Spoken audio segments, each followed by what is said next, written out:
Hello and welcome to the video on revision of MCQs for pharmaceutical chemistry 2. Let's start the question.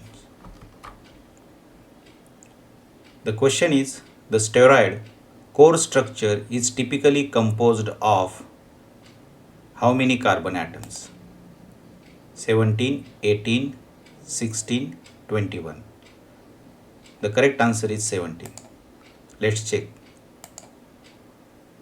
Yes, it is correct. The steroid core structure is typically composed of 17 carbon atoms. Next question. Which one of the following drug is used as sympathomimetics? That is adrenergic agents. Here the IUPAC names are given. You have to find out the correct structure of sympathomimetic agents.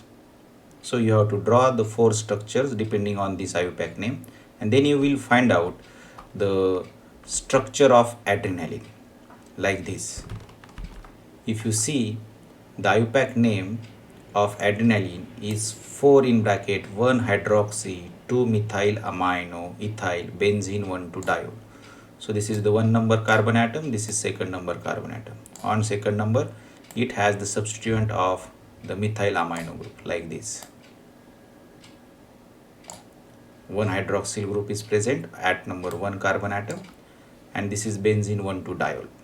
So this is the structure of adrenaline, and IUPAC name is 4,1 hydroxy 2 methyl amino ethyl benzene 1,2-diol.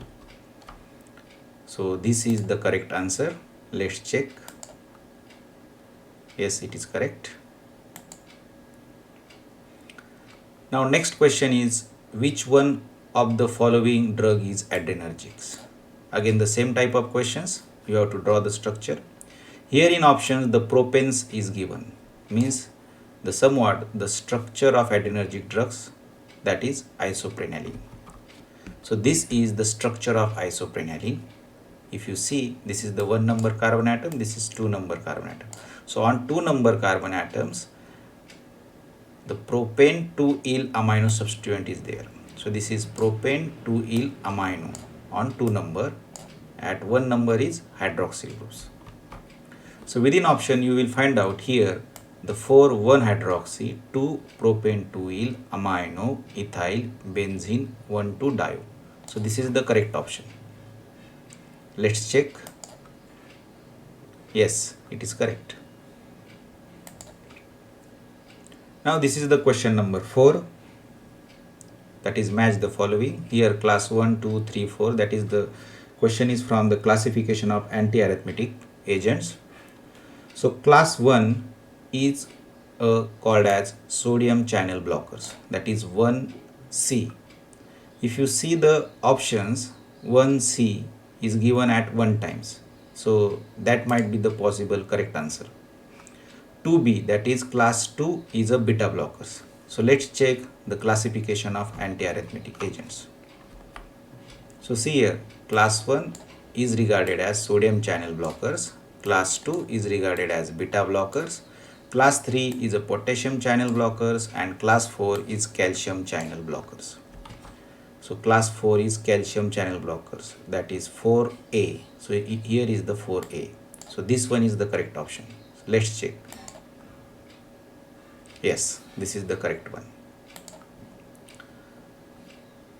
So this is the another type of match the following questions.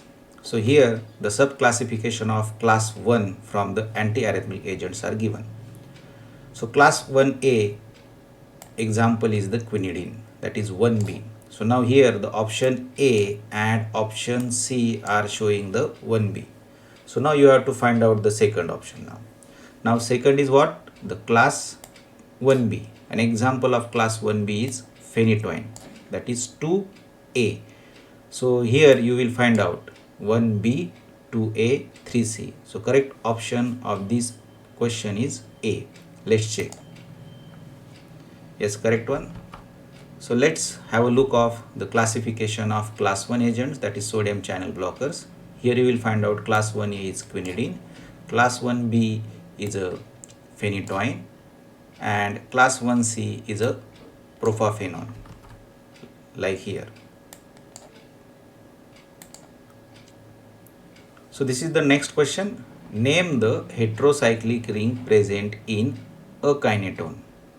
This is the popular brand name of bipyridine drug, which is useful in the treatment of Parkinson disease. And if you see the structure of bipyridine, that is a kinetone, you will find out this is the heterocyclic ring present in the structure of bipyridine. And name of this ring is piperidine. So correct answer of this question is piperidine. Let's check whether it is correct or not. Yes, it is correct. Now next question. Again match the following type of question. Here they are given the chemical class and here are the examples. All drugs are from the calcium channel blockers, and the correct answer of this question is 1A, 2B and 3C. That is, verapamil is from the phenylalkylamines, diltiazem having the benzothiazepine ring and nifedipine having the dihydropyrimidine rings. So let's check. Yes, it is correct. Now next question. Which one of the following drug is inhibitors of HMG-CoA? That is anti-hyperlipidemic agents. It is very easy to remember the drug name which are inhibits the HMG-CoA.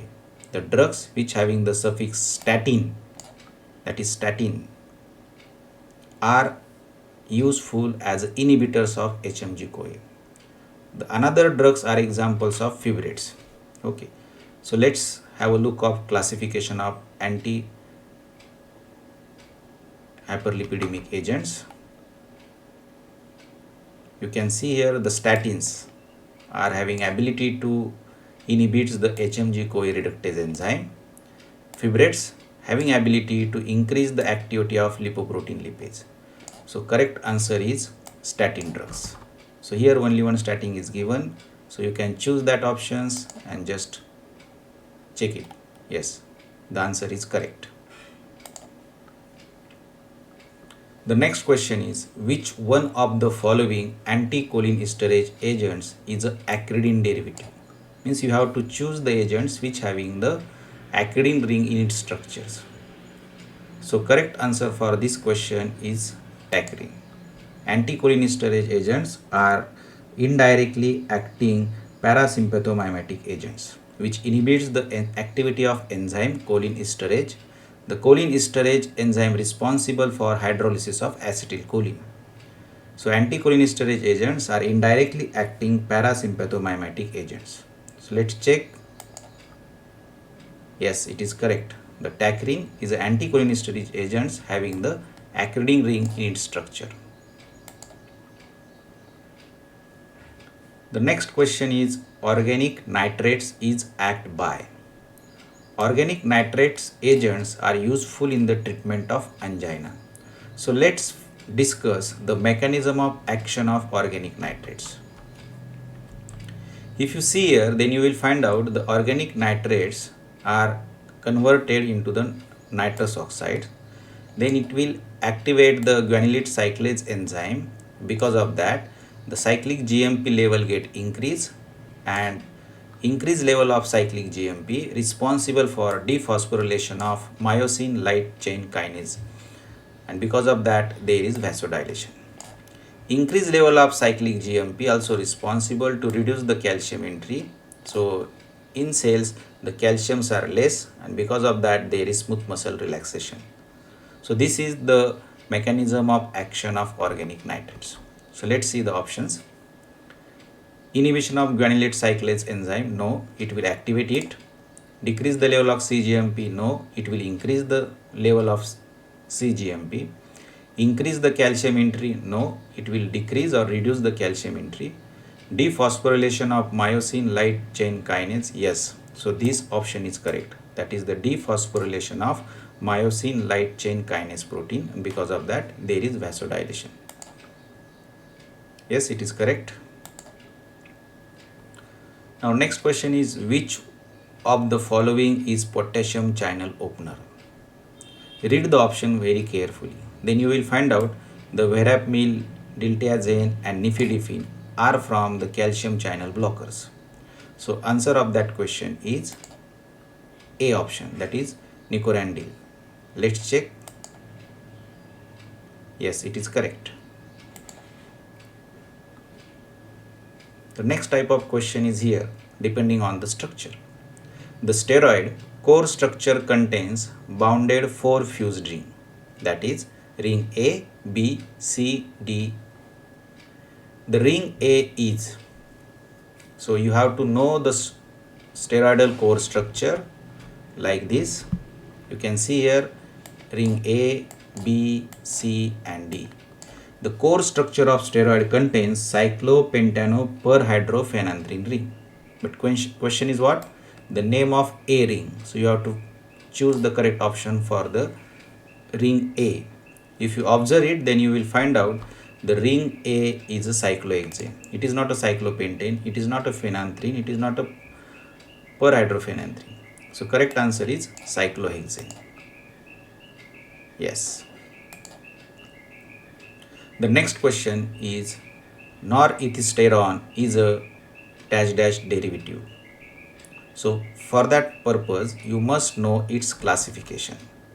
So this is the classification of progestogens having two class, 21 carbon skeletal and 19 nortestosterone. If you see the examples, then you will find out norethistérone is an example of 19 nortestosterone. So answer of this question is 19 nortestosterone. Check it. Yes, it is correct. The next question, which of the following steroid is used to maintain electrolyte balance and fluid balance? Generally, the mineralocorticoids are useful to maintain the electrolyte balance and fluid balance. So just read the options are given. The hydrocortisones, methylprednisones and beclomethasone are the example of glucocorticoids, and aldosterone is the mineralocorticoids. So correct answer for this question is aldosterone. So let's check the classification of corticoids. So glucocorticoids and mineralocorticoids. So mineralocorticoids is responsible in the regulation of electrolyte and water balance. Example is aldosterone. Yes, it shows it's correct. The last question is again from the steroid dash dash stimulated gluconeogenesis in liver. Gluconeogenesis means the formation of glucose or synthesis of glucose from non-sugar precursors.